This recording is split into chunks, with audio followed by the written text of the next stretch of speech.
Hello and welcome to our class on Midrash, Halacha, and Jewish legal codes.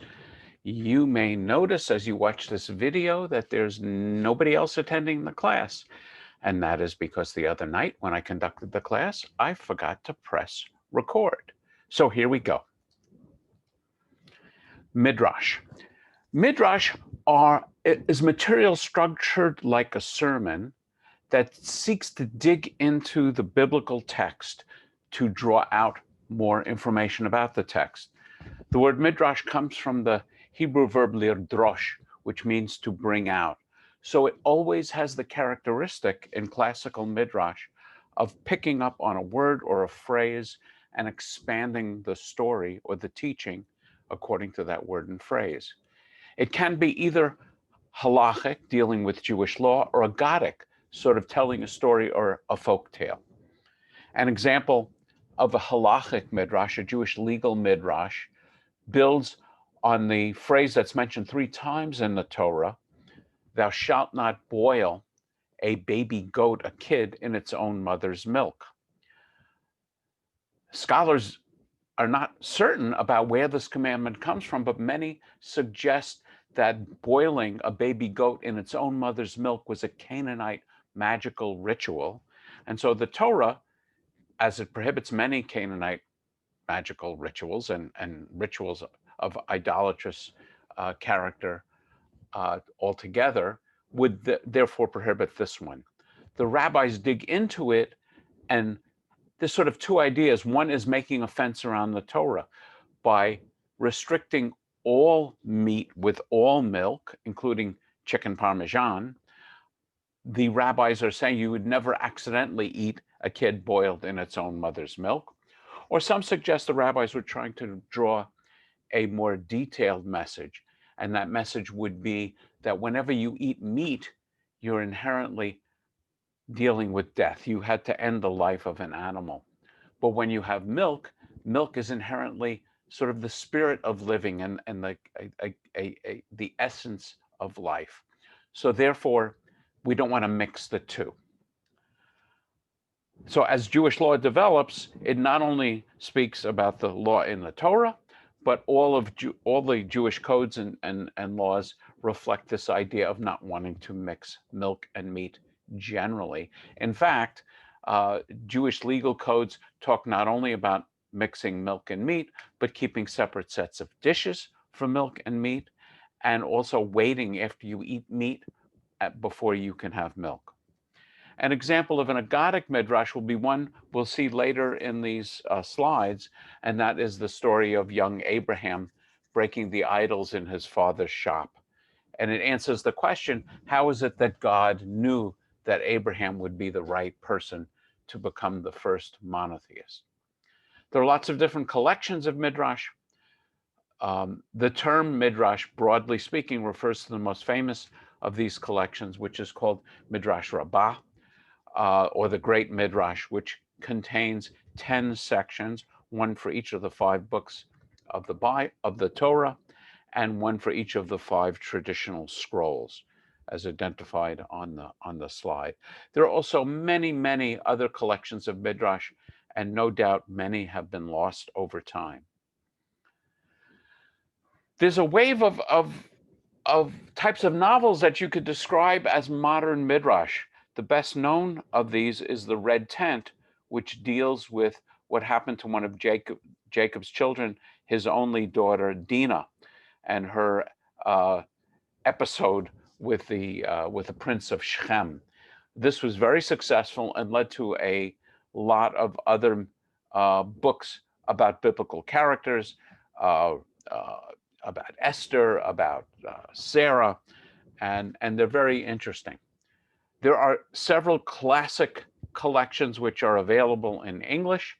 Louis Ginsberg wrote a collection called Legends of the Bible, and a one book summary, Legends of the Jews.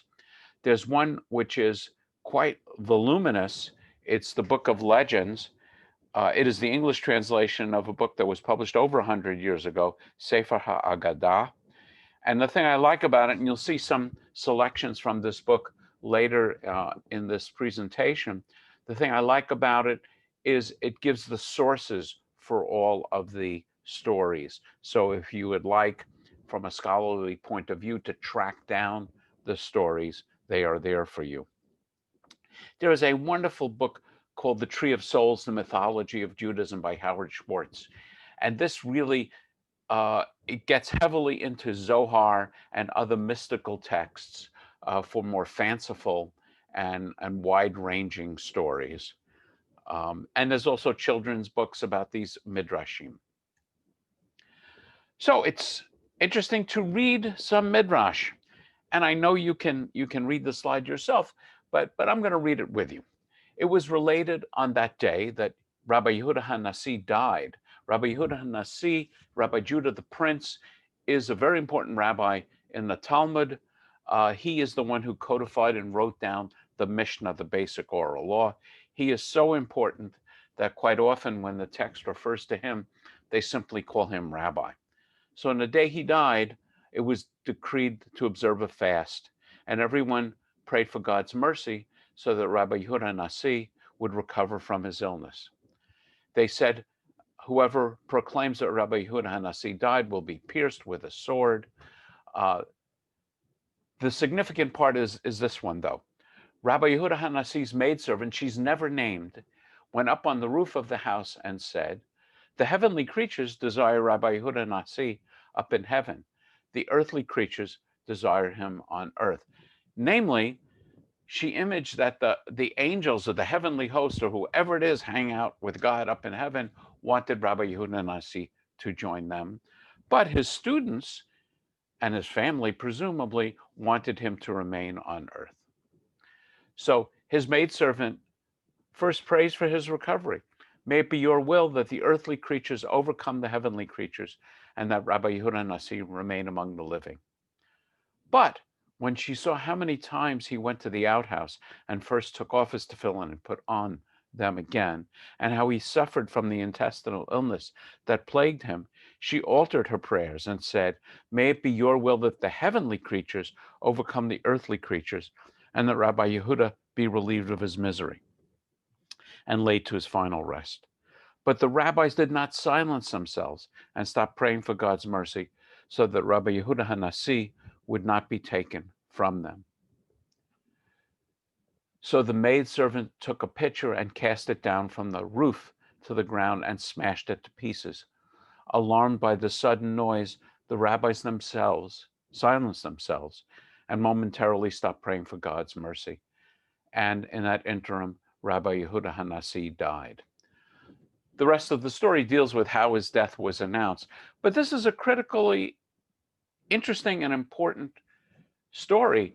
It is not uncommon that I'm called to the bedside of someone who is dying. I've done a lot of work with hospice. And the question that often comes up these days is whether to terminate treatment.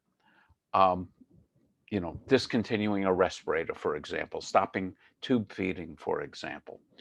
And in the context of that discussion, I often talk about this story because the constant prayers of the students of Rabbi Yehuda Nasi's students sounds to me like a respirator. It sounds like something artificial that was keeping him alive. And indeed, Jewish law develops to say that while euthanasia is prohibited, euthanasia being actively intervening to end someone's life, it is also prohibited to sustain a life. Let me check that. It is prohibited to interfere with the dying process. So if someone is in the process of dying, you're not supposed to do artificial things to sustain their life. So it is a fine line and an important one. So this is from that book, Sefer HaAggadah, that I mentioned, and some of my favorite midrashim. The Lord God made heaven and earth. So here the question that the Midrash is going to focus on, remember I said Midrash draws out from the text, is instead of saying Adonai made heaven and earth, or saying God, Elohim, made heaven and earth, in the Garden of Eden story it says Adonai Elohim. So the Midrash is going to explore the use of the two identifiers for God. A parable of a king who had cups made of delicate glass. The king said, if I pour hot water into them, they will expand and burst. If cold water, they will contract and break.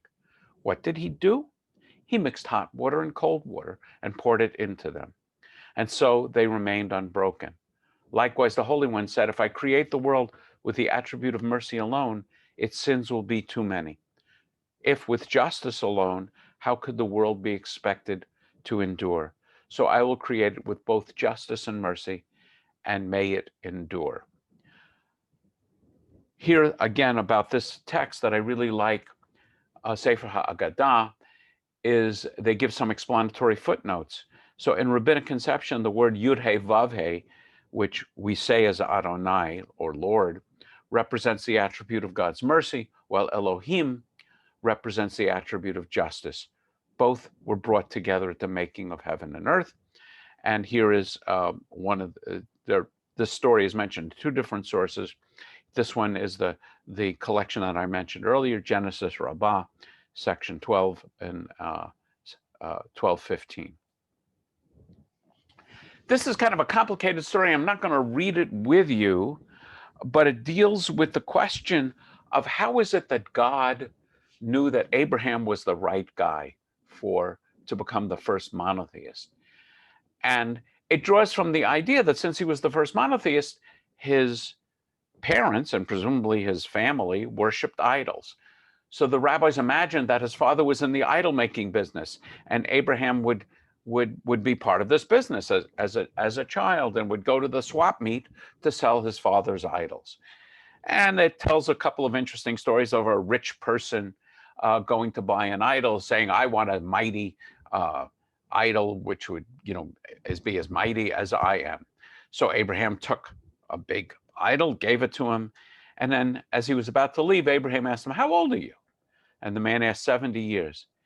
And Abraham said, woe is to a man who is 70, who prostrates himself before this thing which was made only today. The guy gets his money back. Another story about a poor woman who wants a poor, simple idol, same idea. And then the crux of the story, which most Jews know, and I find very few non-Jews know, is Abraham took the idols and put a stick in the big one's hand and smashed the other ones. And the story he tells his father is someone came to offer some flour, some food to the idols, and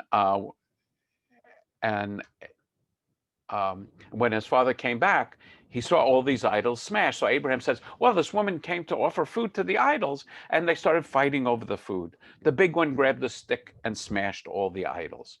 And so therefore, what could I do?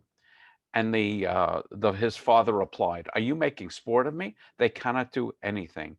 And Abraham answered, you say that they cannot. Let your ears hear what your mouth is saying. This story, interestingly, is not in the Bible. It's Midrash, but it is in the holy book of Islam in the Quran. Some more of my favorites.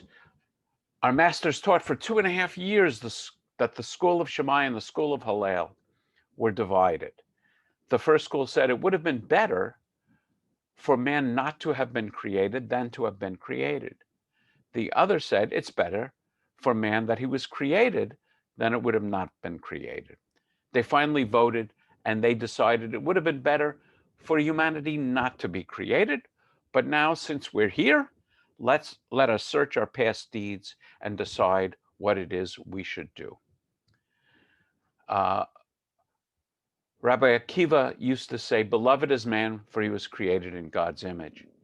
Yet still greater was the love shown him, inasmuch as it was made known to him that he was created in God's image. Again, drawing on a particular text. I like this because I know so many people who have so many blessings, but they are still envious of all the things that they don't have. And when I see someone who has been blessed and knows that they have been blessed and is grateful for those blessings, I often think of it as being a double blessing, the things you have and the idea that you know that you have been blessed. One of my favorites, kind of small in the bottom here, says, "You're my witnesses, saith the Lord, and I am God." This is quoting from the book of Isaiah. The rabbis are questioning this odd construction, saying what God really meant, what God was actually trying to say is, when you are my witnesses, I am God, but when you are not my witnesses, I am not God. This idea is at the center of my own theology, which is we are God's witnesses, we are God's messengers. By the way, the word for witnesses of God is Adat Elohim, name of the congregation where I'm scholar in residence in Thousand Oaks, California. When we are God's witnesses, God works in the world. When we do the things that God wants us to do, inspired by the idea of God, then God is relevant and works in the world. But conversely, if we don't do God's work in the world, then God may as well not be God at all. Another story. It happened that a certain heathen came before Shammai and said, "Take me as a proselyte, namely, take me for conversion, but on the condition that you teach me the entire Torah, all of it, while I stand on one foot." Shammai drove him away. He had a ruler, a builder's measuring rod in his hand, and he understood correctly that this proselyte, this heathen, was mocking him. When he came before Hillel, Hillel agreed to make him a proselyte, saying, "What you don't like, don't do to your neighbor. This is the entire Torah, all of it. The rest is commentary." This is, of course, the Jewish statement of the Golden Rule. It's in the Talmud, Babylonian Talmud, Shabbat 31a. The Christian statement, quoted, is Jesus saying, in the positive, rather than what you don't like, don't do to your neighbor. Jesus would say, do unto others as you would have them do unto you.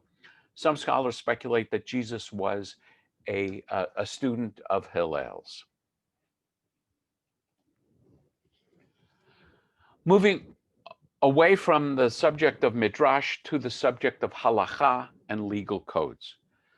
The word Halacha means a path or walking. It is the generic term for Jewish law, and it emphasizes the idea that Jewish law is a path that one should walk down. And in fact, many of the words for sin go back to the same idea. The word Aveira means to stray from the path, and a word for repentance, teshuvah, means to return to the path. One word for sin is chet, and it means to miss the mark, again, to stray from the direction that you should be heading. By the way, my understanding of the Arabic word Sharia, the Muslim word for Islamic law, also means the proper path or walking. If you were living 1,000 years ago, if you were a rabbi, and someone asked you to make a legal ruling, the only source you would have would be the Talmud. And since this was before the creation of the printing press, you would have a bunch of scrolls or handwritten books lying around. And as we saw in the Talmud class, the Talmud proceeds by associative logic. A story is being told and the rabbis go off in different directions. A great example of this is there might be questioning an issue of Jewish law, and then the Talmud would give two different rabbis arguing about a particular point of law. Then the rabbi may give 6 or 7 other examples of where these two rabbis argue about a different point of law, and you have to know that to find that other point of law. A perfect example of this is in the tractate Shabbat. There's a discussion of which kind of wicks are acceptable to use in an oil lamp for the Sabbath. Of course, there were no candles in those days. Everything was lamps. And so they go into a discussion of the proper kind of wick, because you don't want the lamp to sputter out during the Sabbath, because you might be tempted to light it again. So in the middle of this discussion, somebody says, well, what about Hanukkah lamps? And the rabbis ask, what's Hanukkah? So here, buried in the discussion of Shabbat, is the whole explanation of Hanukkah and the miracle of the oil lasting for 8 days, and so on. Well, unless you know this, there's no tractate named Hanukkah. Unless you know this, you won't be able to find it. So about 1,000 years ago, I know it's several different codes, but about this time, the legal scholars started to try and organize Jewish law by logical, in a logical format. Two special codes deserve particular mention. One is Maimonides' code called the Mishne Torah, the repetition of the Torah in 1180. He assembles it, the laws of Shabbat, the laws of Hanukkah, the laws of kings, the laws of war, and everything in a very logical way. Another major code, still considered authoritative, is Joseph Caro's Shulchan Aruch. The word Shulchan Aruch means prepared table. And what I think is the most compelling element of this particular code is it's the first code that was printed after the invention of movable type of the printing press. And so now virtually every rabbi could have a copy of the Shulchan Aruch and be able to have it at his fingertips. Quite often you will hear very traditional Jews, sometimes called Torah Jews, sometimes called Shulchan Aruch Jews, namely those that consider the Shulchan Aruch as the guide for their lives. By the way, the Shulchan Aruch was written by Joseph Caro, a Sephardic rabbi, and so the rulings in there, the laws in there, relate to the Sephardic custom. Another rabbi, Moses Isserless, wrote what he called the mappa, the tablecloth of the prepared table, with glosses, with insertions of how Ashkenazi laws are different from Sephardic laws. So you have lots of laws written in these codes. You have the Talmud, but questions keep coming up, even to this day. So, questions like, how do we understand electricity? That you're not going to find in the Talmud, you're not going to find in the Shulchan Aruch. So as legal issues arise, the rabbis are going to produce answers. They are called Responsa. And they're case law and fascinating to read. Some of the earliest are from the 7th century, and many have been lost over time. So here are just some examples of Jewish legal material from Maimonides' code, the Mishneh Torah. Maimonides talks about charity. The English word charity is not quite the same as the Hebrew word, which charity often translates. The Hebrew word is tzedakah. Tzedakah comes from the word tzedek, which means justice. So to comply with the laws of tzedakah, or I should say to not comply with it, to give charity, for example, doesn't mean you're stingy or greedy. It means you're unjust. You are performing an act of injustice. So again, Judaism is obsessed with exactly what you should do and how you should do it. So Rambam, this Maimonides, an amazing scholar, placed the degrees of charity in a descending order here. And the highest, he said, is to give assistance to someone who has fallen on hard times by making that person self-supporting with a gift, a loan, a partner, finding him a job. Reminiscent of the idea, the Chinese proverb that give a man a fish, you feed him for a day, give a person a fish, teach a person to fish, and you feed them for life. So that's the highest. The second deals with anonymity. It's to give charity so the giver doesn't know who receives the charity and the recipient doesn't know the giver. This is common, the idea here is like giving to the United Way. Or when I was a pulpit rabbi, I would have a rabbi's discretionary fund. And there was one family that every year would give me a generous gift to support a family for Hanukkah. But that person wouldn't know the family that he was helping, and the family that was helped would know that they were being helped, through the rabbi's discretionary fund, but they wouldn't know the person who was helping them. Next is the giver knows who receives the charity, but the receiver doesn't know from where the aid came.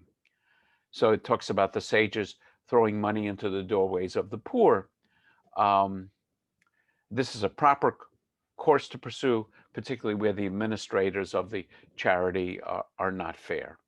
Next is where the recipient knows the giver, but the giver doesn't know to whom he gave.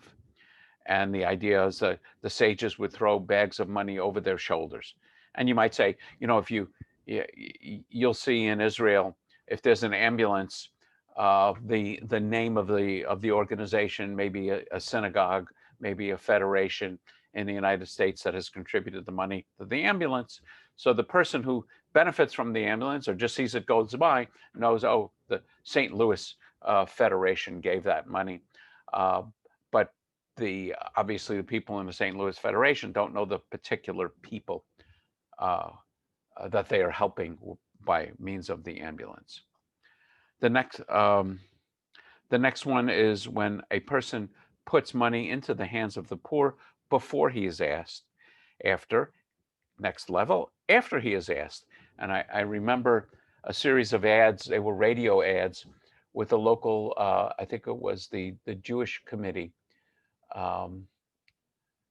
was raising money, and they said, we're not really asking you for the money because the Mishne Torah, Jewish law, says it's a higher mitzvah to give the money to us before we ask you. So just in case you weren't aware of this law, we're reminding you of it, but we're not asking you directly for the funds because it's a higher mitzvah for you to give it to us even before you were asked. The seventh level is when a person gives less than he should, but does so cheerfully. And the lowest level is when you give grudgingly. Also from the Mishneh Torah, a very interesting and somewhat troubling bit of Jewish law. It says, every Jew is required to offer up his life for the sanctification of God.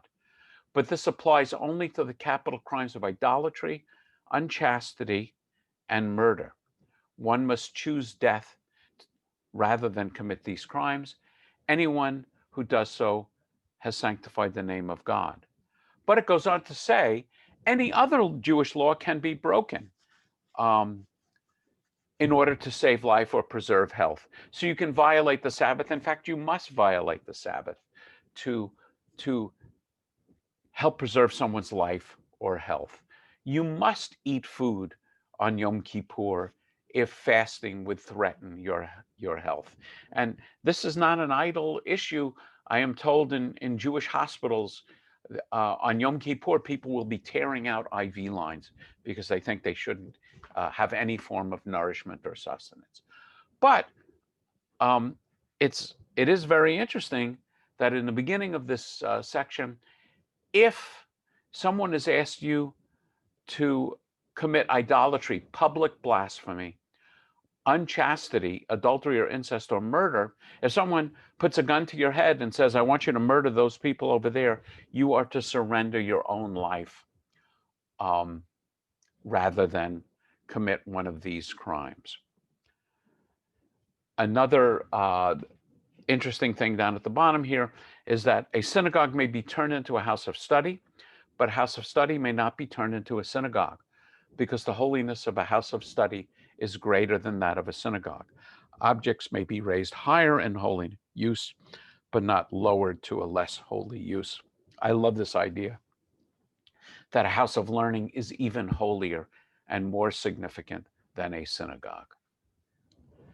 From Moses Isserless, 500-600 years ago. This is one of my favorite because it deals with this issue. Why do we wear this funny little hat? And Moses Isserless has a very simple answer, saying, I don't know. He says, I don't know of any prohibition against pronouncing blessings with the head uncovered. To some scholars, it is evident that it is forbidden to mention God without covering the head, but I don't know the source of this prescription. I even find disagreement on this question in the Talmud. It's clear from this that there's no real prohibition against reciting the Shema with the head uncovered, and that God didn't burden the Jews with such a requirement. But he says, what can I do? Since the other rabbis have said the head must be covered when reciting a blessings. I'm surprised to learn that they even prohibit an uncovered head when not at prayer. I don't know where this prohibition came from, but I cannot be lenient in this matter.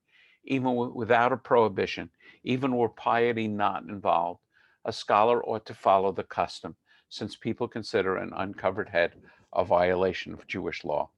It's a very important principle that minchag, the custom, if it's followed long enough, takes on the force of Jewish law.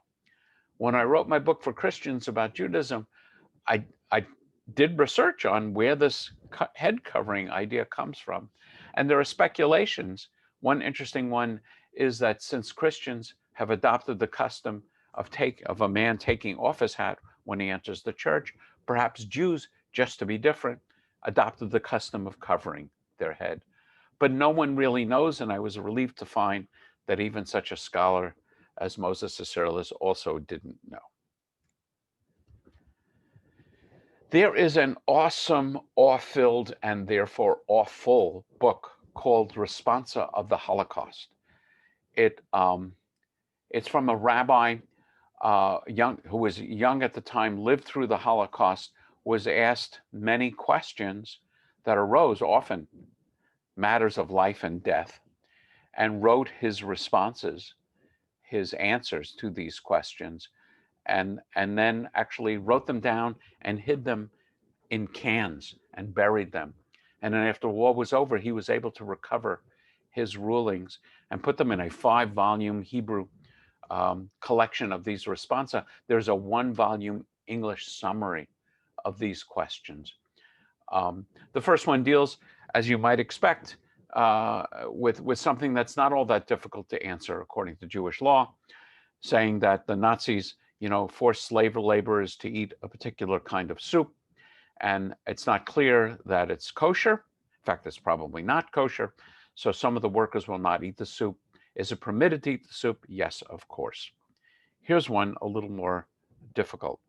Is it permissible for man to save his life so that he may join the partisans by purchasing a certificate of baptism? Response: such an act is forbidden, although the purchaser of the certificate does so with definite mental reservations, believing still in the God of the Jews. In any event, it is our duty and privilege to suffer martyrdom, our duty and privilege to invite death rather than deceive the Gentiles into thinking that we have denied the God of Israel. When we had the class the other night, someone raised the issue of the conversos, the Jews in Spain who pretended to convert to Catholicism.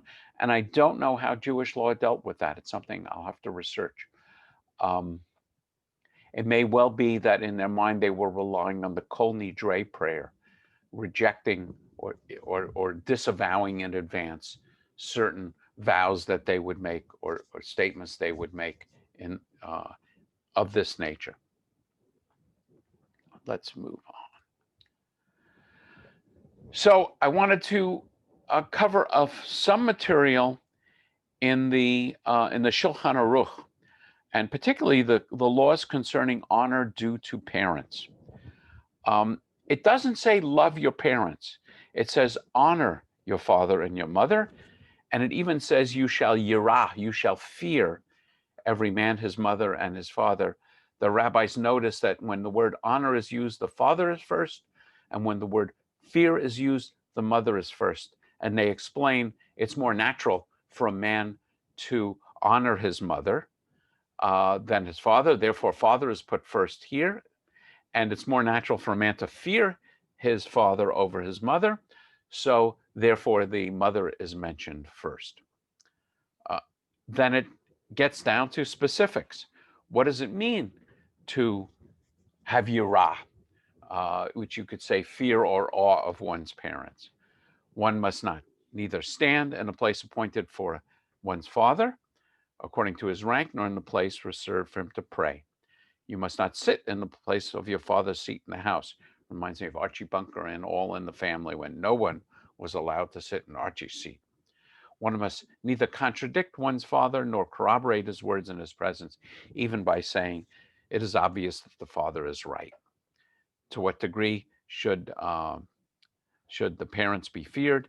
If a son was attired in costly dress and presiding over a meeting, when his father and mother came in and tore his garments and struck his head and spat in his face, He should neither insult them, nor feel aggrieved in their presence, nor display anger toward them. But he should remain silent and fear the King, who is the King of kings, the Holy One, blessed be he, who has thus decreed. He may, however, seek legal redress for the damages that were caused him. What is the honor due to parents? To provide them with food and drink, with garments and clothing. This is an important bit of text because it is often the issue that people may have serious problems with their parents. You may have abusive parents, parents that really don't deserve to be loved. And so the question is then, what does the commandment in the Ten Commandments to honor your father and your mother then mean? And generally in Jewish law, it means you don't have to love them, you don't have to visit them, but you do have to be sure that their physical needs are cared for. I'm going to move on. You can always pause the video and read these more carefully. Let's see. This one I kind of like. It says, if he saw his father transgressing any of the commandments of the Torah, he should not say to him, thou hast transgressed the commandments of the Torah. But he should say, Father, is it not written thus and thus in the Torah? As though asking for information and not as though he admonished him. The father will thus take the hint without being put to shame. This happened to me in a slightly different way. It wasn't my child doing this, but on one of my first funerals, as I led a small congregation in Camarillo, California, a man who was far more knowledgeable in Judaism than I was. This was actually before I started HUC, before I started rabbinical school. Irv Dubin of blessed memory was attending a funeral that I was officiating at, and this was the first time I had ever seen military honors at the funeral. The very careful folding of the flag, the playing of taps, the presentation of the flag to the widow or the children on behalf of the President of the United States. And I was so taken by and moved by the ceremony that I forgot to recite Mornas Kaddish as I was kind of concluding the proceedings. And Irv came up to me as though seriously puzzled and said, Rabbi, should we be saying Kaddish? And of course, he was reminding me that I had forgotten to say Kaddish, but he did it in exactly this way. I have a collection of modern reform responsa. Traditionally, a question, a she'olah, would be submitted to a scholar, to someone who is highly respected as an authority on Jewish law, and he would issue a teshuvah, a response. With more modern times, particularly in the conservative and reform movement, there is a committee in the CCAR, the Central Conference of American Rabbis. There's a committee called the Responsa Committee. And questions get submitted, and they are actual questions submitted by actual rabbis about actual problems. And then the committee, sometimes just one person on the committee will write a response and circulate it to the committee for approval. With more difficult issues, the committee itself will meet and vote, and sometimes even write minority opinions. So here's a pretty straightforward question. The children have been informed that their mother is dying, and the physician believes that it is his responsibility to inform the mother of the hopelessness of their condition. The children have insisted that this news be kept from her, as they feel it will hasten her death and make the last period of her life miserable. Which path should be followed? And this was submitted by Norman Levin. Answer. It is our principal task during illness, including the final illness, to maintain the attitude of hope in the patient. Therefore, the rabbinic tradition rejected the approach of the prophet Isaiah to King Hezekiah, in which he demanded that the king set his house in order, for you will die and not live. Actually, the king was healed and survived. The Talmudic discussion of such situations felt that prayer and hope should not cease, even when the outlook was bleak. In another biblical story, which the rabbis were quoted, the prophet Elijah was asked whether Ben-Hadad, the Aramean king, would recover, and he lied to encourage him. Therefore, we may stretch the truth to engender hope. This mood of hopefulness was carried even further by the injunction not to inform a seriously ill patient of the death of a relative, so as that might change her mood. Shulchan Aruch. One of the things that I think is particularly important to point out here is when the Reform rabbis are being asked a question, they're going to go back to Talmud, they're going to go back to Bible. In this case, they're going to go to the Shulchan Aruch. It's not just that we're Reform and we can kind of cook up any answer we like. They are going to base their answer on the text. They continue, we must, of course, weigh this attitude against that of giving the patient sufficient time to prepare her affairs before death and the opportunity to make confession. More on confession in a moment. In this instance, there are no pressing business affairs which need to be settled. Personal confession can occur at any time. It need not be formalized into an occasion which will frighten the mother. The physician has done his duty by speaking of the condition to his children, to the children. If the mother inquires repeatedly from the physician and indicates that she wishes to know the truth, then it should be told to her. If that does not occur, we should follow the path of tradition and the inclination of the children and allow the mother to retain her currently hopeful attitude. Just some comments. When I started my very early pre-rabbinic training, I was surprised to learn that Jews have a final confession called a vidui. It's in the rabbi's manual, and it basically asks that sins be forgiven, or that their death actually atones for the sins. As someone in our class noted, this is not the same thing as asking an individual for forgiveness and receiving that, but it is a personal request for forgiveness, certainly for sins against God. I used to tell people when I would visit people on their deathbeds, and sometimes I would recite this confession for them, even though they were not conscious. Sometimes if they were conscious, I would recite the confession with them, and sort of to prepare them for a confession, I would say it's a little bit like a mini Yom Kippur where we confess our sins. And in Yom Kippur, we have a vidui, we have a confession.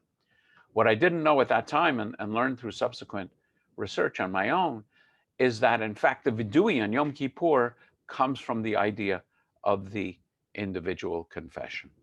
And we are also, as we help someone with a final confession, encouraged to have them say or have them understand that many people recover. And the idea of a confession doesn't mean that you're giving up hope of recovery. And we still say a Misha Berach, a prayer for healing, for people who are even in their final stages. I also add, if we know and everyone knows that person is about to die, I ask a Misha Berach, a prayer for a peaceful and easy passage from this world into the next world. It's interesting experiences with this final confession and deathbed things. Sometimes people will ask me in visiting a relative not to tell them that I'm a rabbi, because there's such association in our culture with a priest visiting someone for the last rites, and again to frighten someone into thinking, well, I must be dying if the rabbi is coming. And sometimes I've had people tell me, no one will tell me what's really going on, but the person will sometimes say to me, I know I'm dying. And then I can help facilitate a discussion between the person and the people she loves, recognize that she's dying or he's dying, and they want to be able to say their goodbyes. I also just want to point out that, the very next responsum in this book is nutrition and incurable cancer. The question is, should nutrition, in contrast to medicine, be continued for a comatose patient who is suffering from incurable cancer?